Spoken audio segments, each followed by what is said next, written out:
Well guys, going to be doing a review video here for the Drummond shallow well pump. This is the 1 horsepower stainless steel model here that that has the pressure tank built into it.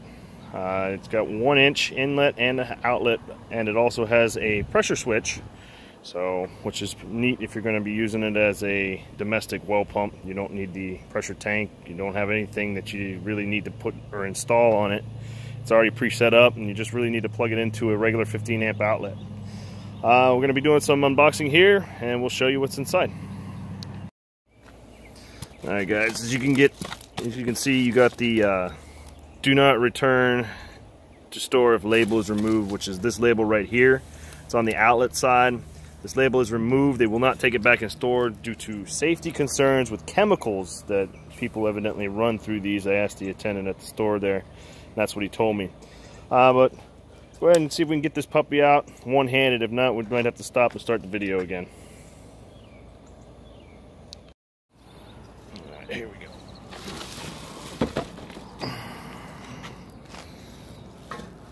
Well, there it is.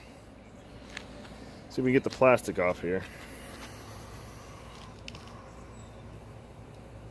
Whoop.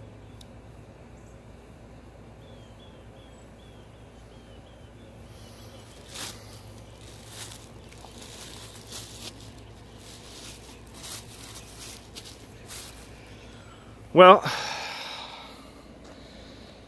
there it is. What I'm going to be using it for is actually not for a well pump. I'm going to be using it as like a booster pump. I got a 275 gallon bulk tank that I bought to be my fresh water supply for my camper when we're roughing it at different mudding events.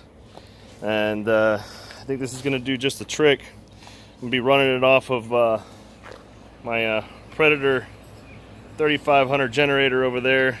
Alright, so we got it out of the box. I wanted to go ahead and test the pump here and you know, make sure we got everything good to go.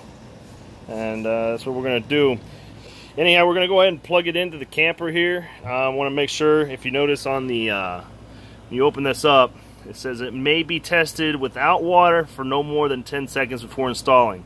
Obviously, you want to make sure this thing runs before you remove that decal, because if not, you're going to be paying a lot of shipping charges and dealing with UPS, the Postal Service, to get it back to Harbor Freight and get it exchanged. Alright, so let's go ahead and plug her in and see what we get.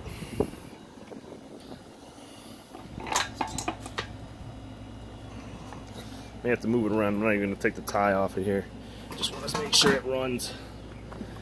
As you can see, you got a 15 amp outlet. I'm just going to plug it in right here. And sure enough, came on. Sounds great. So there's 10 seconds. We're done. Don't want to start any heat or burning anything up inside. I mean, I don't believe it's an impeller pump at all, so really not too much to worry about. It's just without water flow, eventually everything starts to heat up and gets the motor hot, and it'll burn everything up. Well guys, I'll take some more video once I got everything hooked up and rigged up the way I want it. I'll show you guys the water system, and we'll see what you think.